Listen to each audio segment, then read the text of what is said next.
Salmo de número 37. Eu vou ler do verso 1 até a parte A do verso 7. Eu vou ler na versão da NVI, que é mais fácil da leitura para mim. Tenho uma dificuldade com as palavras complicadas aqui. Diz assim: não se aborreça por causa dos homens maus, e não tenha inveja dos perversos. Pois como o capim logo secarão, como a relva verde logo murcharão. Confie no Senhor, faça o bem, assim você habitará na terra e desfrutará segurança. Deleita-te no Senhor, e Ele atenderá o desejo do seu coração. Entregue teu caminho ao Senhor, confie nele, e Ele agirá. Ele deixará claro como a alvorada que você é justo, e como o sol ao meio-dia ao meio-dia que você é inocente. E verso 7, a parte A diz assim: descansa o Senhor, aguarde por Ele com paciência. Pode se assentar, irmãos? A gente já orou, né? Vamos então meditar um pouco nesse texto. Depois que, se eu falar alguma coisa herege aqui, tá, pastor? O senhor pode intervir no final do culto. É sempre muito difícil a gente pregar, né? Eu falava com o pastor Cleilson isso hoje, porque a gente tem uma oportunidade de trazer um alimento para a igreja, para nós, né? Eu me incluo, porque a gente é alimentado duplamente, né? Enquanto a gente prepara o que a gente vai dizer, né? Meditando, remoendo aquilo, né? E na hora que a gente está expondo isso também, a gente novamente, né, intensificado por aquilo, e até algumas reflexões vêm que você, naquele momento, não tinha se atentado. Mas o desafio, às vezes, é você se restringir, né, na via ali onde você, de fato, quer caminhar. É lógico que a gente sabe que é o Espírito Santo que conduz a gente, porém, o Espírito Santo, ele conduz aqueles que, de fato, também se deixam ser guiados por eles, né, e atenta à sua voz, ao seu querer, à sua vontade. Nós não somos igual os apóstolos, né, que escreviam, e o que eles escreviam virava a Bíblia, né, o que a gente pode às vezes dar uma deslizada. Por isso que eu brinquei com o pastor, né, que às vezes pode ser que algum entendimento não esteja bem compreendido, alguma palavra, e ele, como autoridade eclesiástica, né, tem todo o direito e o dever, né, de esclarecer os irmãos para que não haja má compreensão. Mas eu gostaria de meditar com os irmãos a respeito do que é dito aqui no Salmo versículo 3 em diante, mais precisamente, porque no verso 1, o salmista ele está apontando para sentimentos que não deveria dominar aquele que de fato confia em Deus e vive a partir da perspectiva de Deus. Ele fala sobre a indignação, o aborrecimento, no verso 1, né? E ele também fala sobre a inveja, né? Isso não deveria predominar em nós, isso não deveria ser intensificado, isso não deveria ganhar espaço em nosso coração, em nossa mente. Esse sentimento não deveria existir, né? Mas ele existe, né? Isso existe em nós. Em algum momento a gente pega aborrecido, né? Se pega aborrecido por causa de algumas coisas, e aqui por motivos até justificáveis. O salmista diz: malfeitores, né? Não tenha inveja daqueles que praticam iniquidade. Ou seja, isso é justificável. Às vezes a gente tem indignação com a falta de impunidade que prevalece em nossa sociedade, muitas vezes. O perverso sendo amplamente, entre aspas, bem-sucedido, né?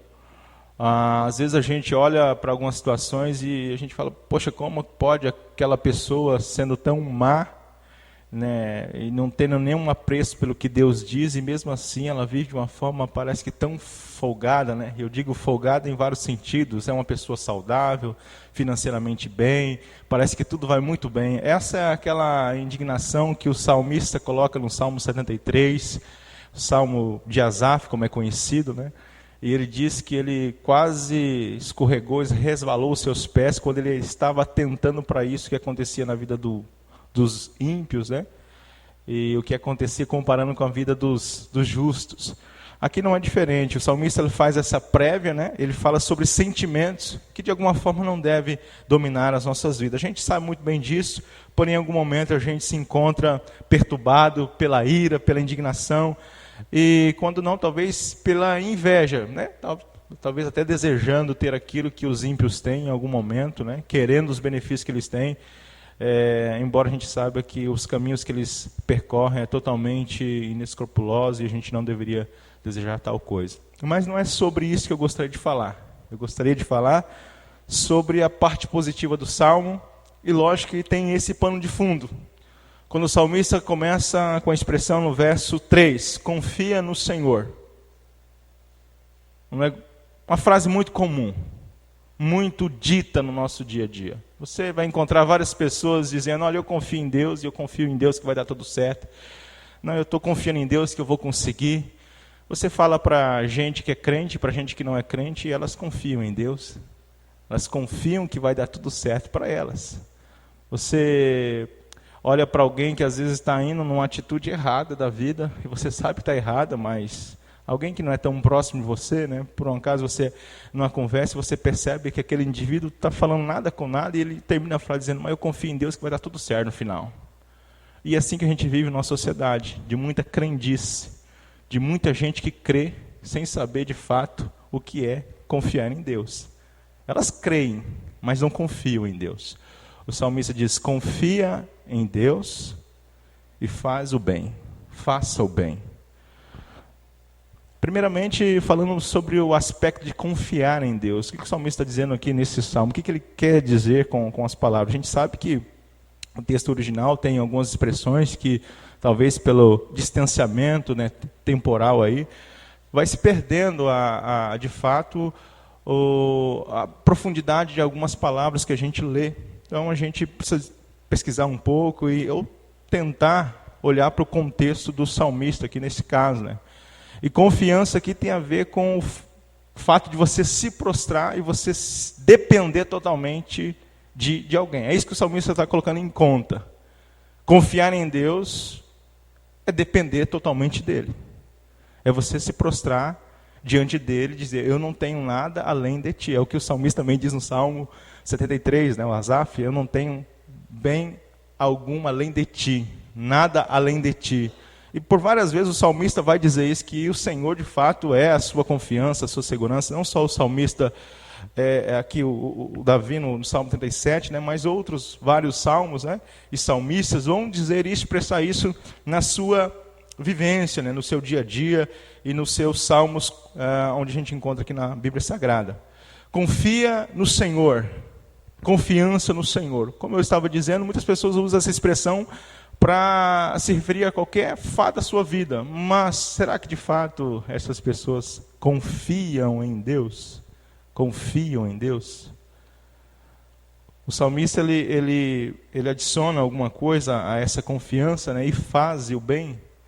E se você perguntar para uma pessoa o que é o bem para você, ela vai dizer que não, bem é eu cuidar da minha família, cuidar dos meus filhos.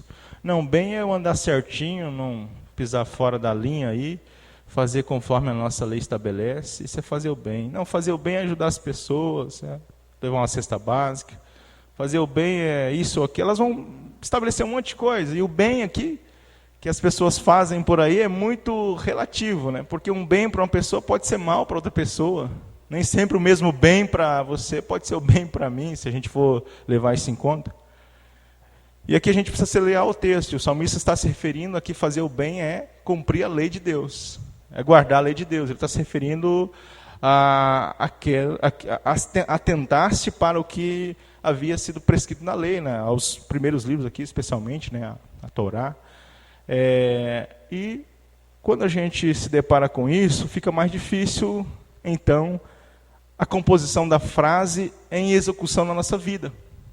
Porque daí a gente vai para a realidade do que está sendo dito.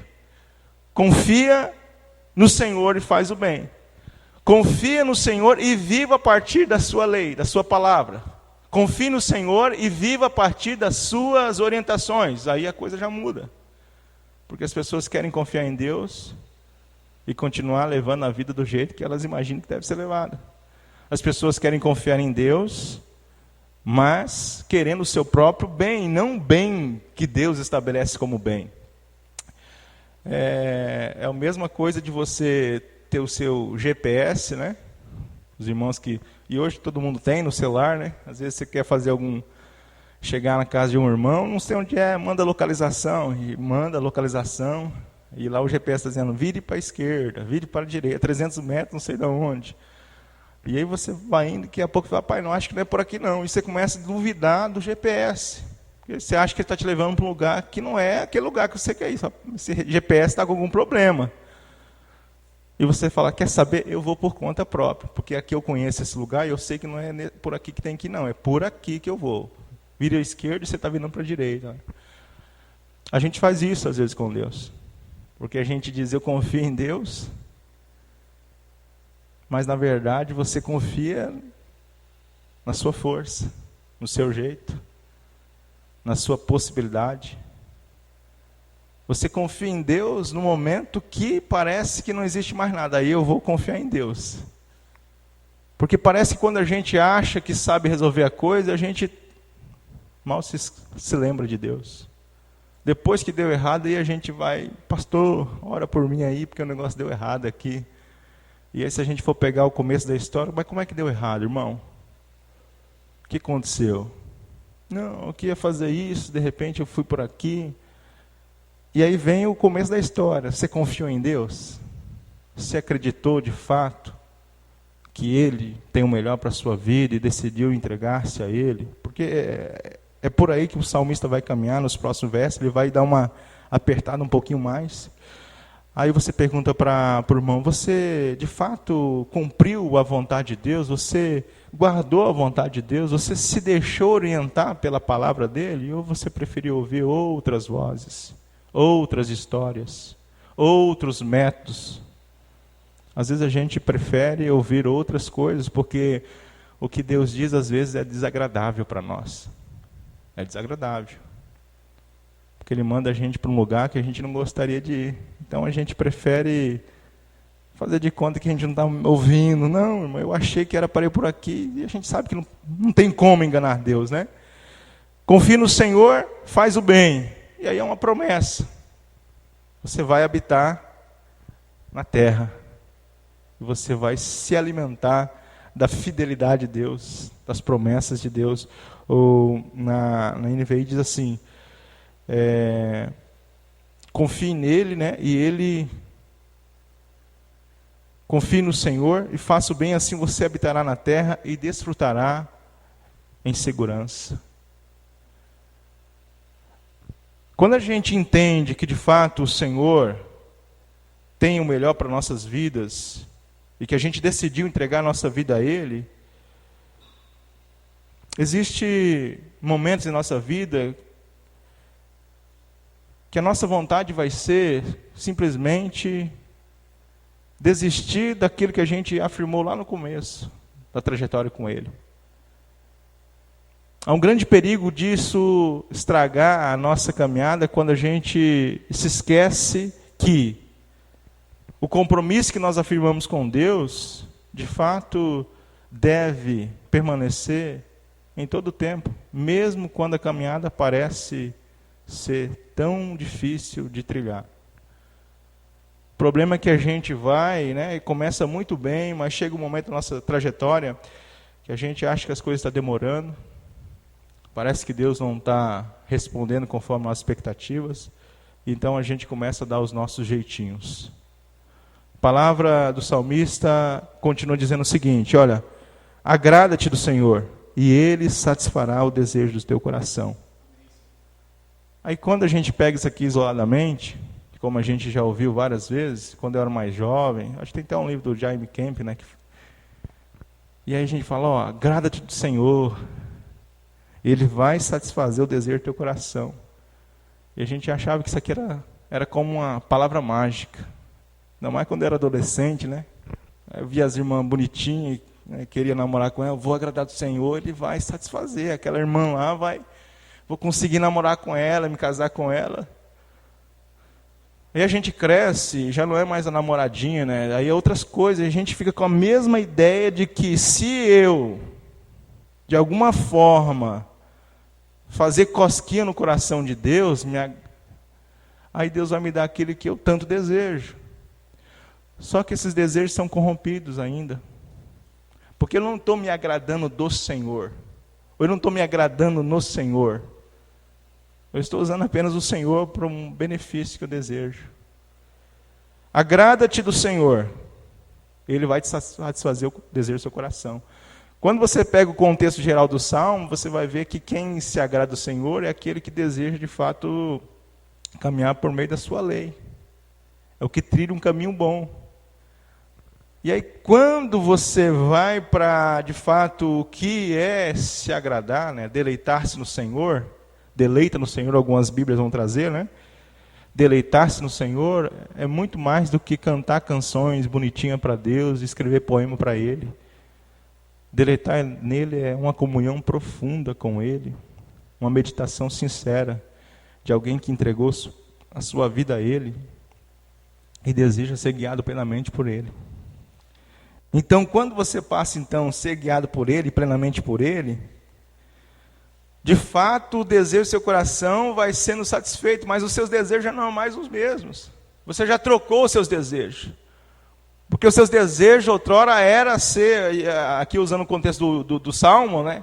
Era ser igual o ímpio. Era ter a prosperidade do ímpio, era ter os benefícios do ímpio, era ser como os ter o benefício dos malfeitores. Você queria simplesmente algo material, pequeno, comparado àquilo que Deus de fato tem para nós. Quando a gente começa a entender o propósito de Deus para a nossa vida, e a profundidade do compromisso com Ele, a extensão e as implicações, de fato, que vem com esse nosso relacionamento com Ele, então a gente começa a desejar coisas muito maiores. E essas coisas não estão no campo físico, mas no campo espiritual. Agrada-te do Senhor, deleita-te no Senhor. Alguém que tem essa intensa e profunda comunhão com o Senhor, é alguém que de fato deseja que o reino dele seja expandido, que a glória dele seja manifestada, que a sua vida seja plenamente usada. Quem deleita o Senhor deseja isso. E Deus satisfaz o coração, o desejo dessa pessoa, porque de fato isso vai acontecendo. Você já experimentou isso em algum momento? Em algum momento eu digo porque a gente talvez percorre algumas vias, né, que a gente não deveria. A gente se esquece daquilo que Deus prometeu para nós, e a gente talvez se cansa por um momento e deseja voltar a beber de outras águas, né? O salmista diz, olha, entrega o teu caminho ao Senhor. E aqui agora, eu acho que é a parte mais difícil de se ouvir. Entrega o teu caminho ao Senhor. Porque confiar no Senhor, como eu disse, é algo difícil, mas a gente consegue fazer. Nem todo mundo faz, mas boa parte faz, né? Confia no Senhor. Confia no Senhor. Conhece o Senhor, confia nele. Tem comunhão com Ele. Mas agora o salmista diz assim, olha, entrega o teu caminho ao Senhor. E mais uma vez ele reafirma, confia. Imagine você ter na sua vida, a sua trajetória, a sua história, os seus ideais, e você, entre aspas, sempre lutou para ter aquilo. E de repente, a palavra diz assim, olha, entrega agora o seu caminho, esquece a sua vontade e se deita agora, né, se renda à vontade de Deus. Será que a gente de fato faz isso? Você já entregou o seu caminho ao Senhor? Entregou mesmo o seu caminho?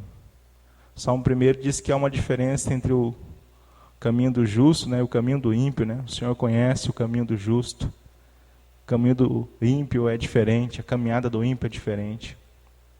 Há uma historinha que diz bem assim, que certa vez tinha um camarada que era colecionador de joias, pedras preciosas, né? E certa vez ele, nem sei onde era, a história é mais ou menos assim, não tem tanta importância o lugar. Mas ele estava passando e viu no lugar onde vendia pedras preciosas um diamante muito grande, que ele nunca tinha visto nada igual, fascinante.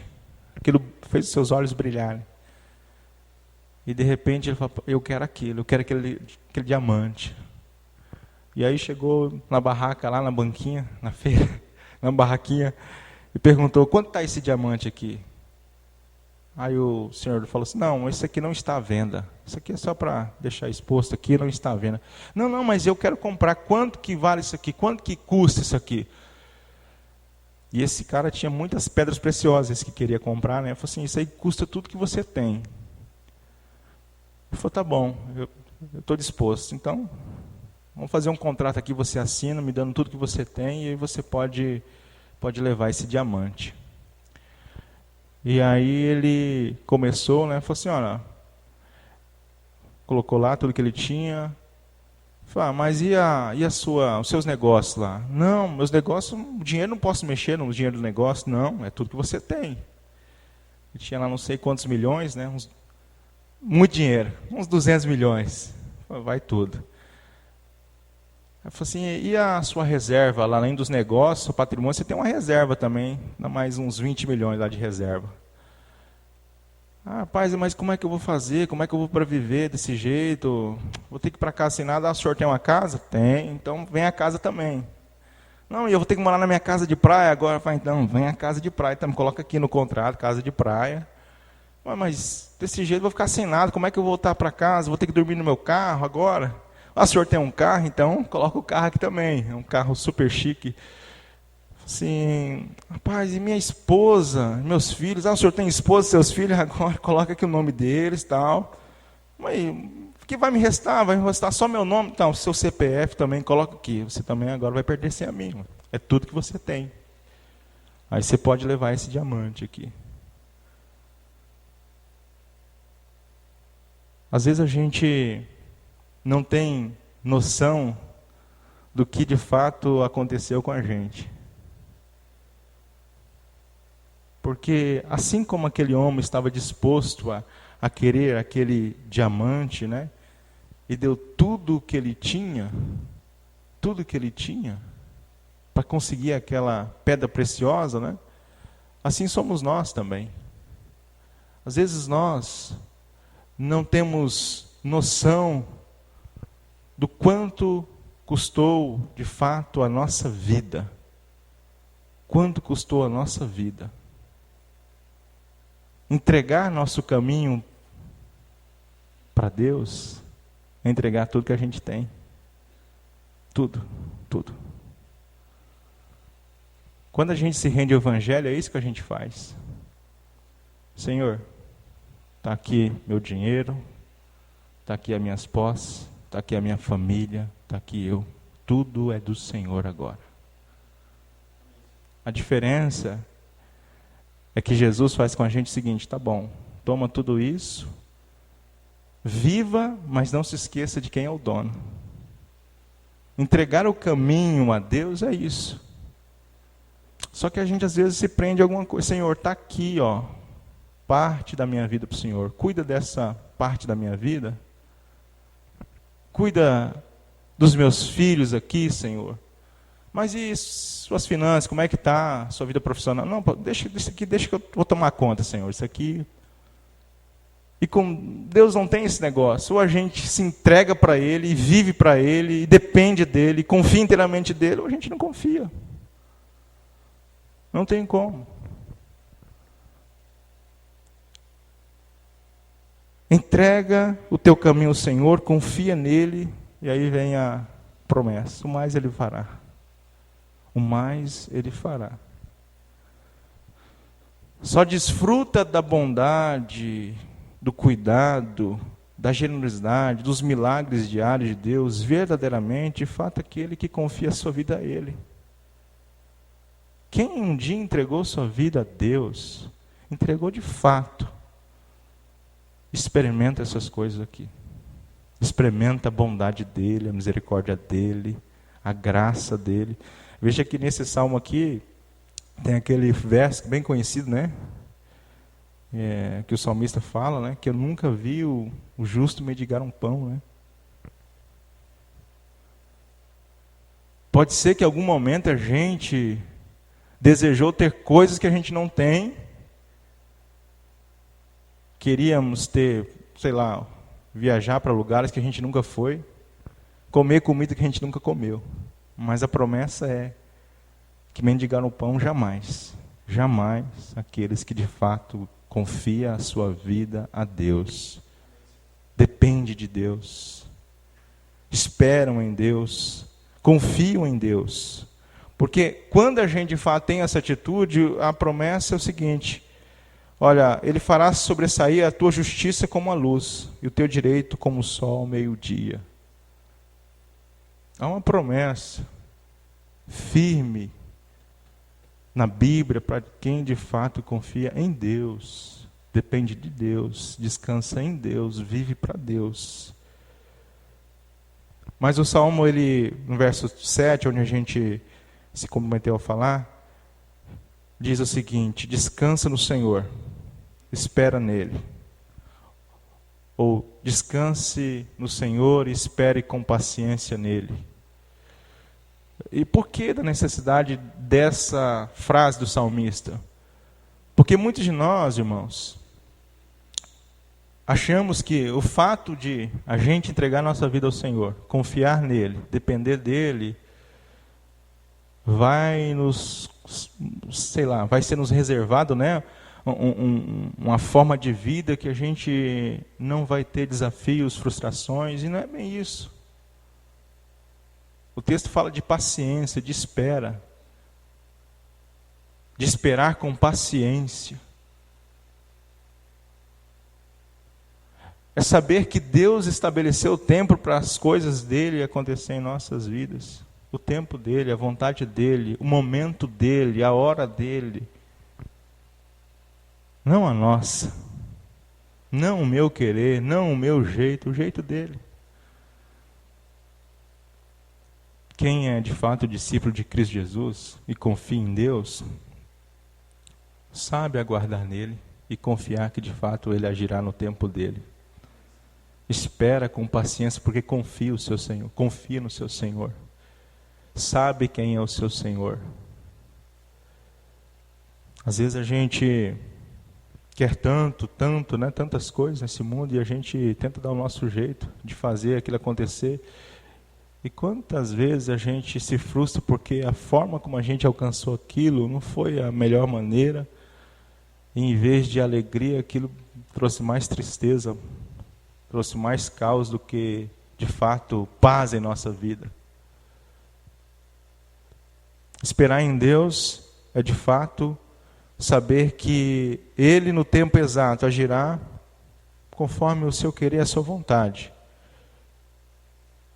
Confiar nele é saber que ele jamais falhará. E que no tempo certo ele vai agir, né? Entrega o teu caminho, como eu disse para os irmãos, né? Entregue a sua vida por inteiro, não pela metade. Espere nele. E descansa nele. Descansa nele. Eu não sei, de fato, qual o seu entendimento hoje na sua vida cristã, a que ponto você chegou da sua percepção a respeito de Deus, como é que é a sua caminhada hoje. Mas me parece que para alguns, né,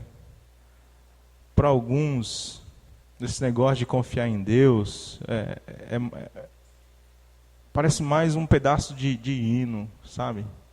Parece mais um negócio que é projetado num data show aqui, a gente canta, a gente reafirma, só que quando a coisa aperta, a gente vai para outro lado, a gente busca outro meio. Se você fizer uma reflexão na sua vida nesse momento, rapidamente, e você puxar na sua memória algumas atitudes que você tomou nesses últimos dias, quantas as atitudes dessas de fato você submeteu a Deus, ao critério da palavra dele, à vontade dele? Quanto de fato você colocou isso debaixo da oração e ouviu a voz dele e de fato seguiu o conselho dele? Porque confiar em Deus simplesmente dizendo, né, é a mesma coisa que andar com a camisa dizendo, eu confio em Deus. E na hora da nossa angústia, da nossa necessidade, a gente clama por Ele, Senhor, eu confio em Ti. Mas e na hora que parece que está tudo indo tão bem, a gente fala, olha, tô acertando, tô dando certo, tô conseguindo. De fato, é a trilha que Ele estabeleceu para nós. Porque quando a gente fala de submeter algumas coisas a Deus, a gente sempre remete, né, a momentos de tensões, né, que temos que tomar decisões, a momentos de desafios, mas em momentos que as coisas estão indo bem, entre aspas, a gente de fato também submete isso a Deus. Senhor, estou fazendo certo aqui, Senhor? Senhor, está dando tudo tão bem na minha vida, será que isso aqui está correto, Senhor? A gente tem submetido isso ao critério dele, à vontade dele, à palavra dele, para tudo, irmãos, para tudo. Na hora de a gente corrigir um filho, será que a gente corrige conforme, de fato, com essa confiança em Deus, como alguém que entregou a sua vida a Deus? Na hora de a gente resolver nosso problema familiar com a esposa, a gente vive e resolve conforme alguém que entregou a sua vida a Deus, o seu caminho a Deus e confia em Deus? Na hora de tomar decisões em nossa vida profissional, a gente age conforme alguém que de fato confia em Deus, que se deleita nele, que acredita nele, que espera nele? Eu acho que quando a gente faz essa reflexão, a gente consegue de fato ponderar se nós estamos ou não confiando e dependendo totalmente dele.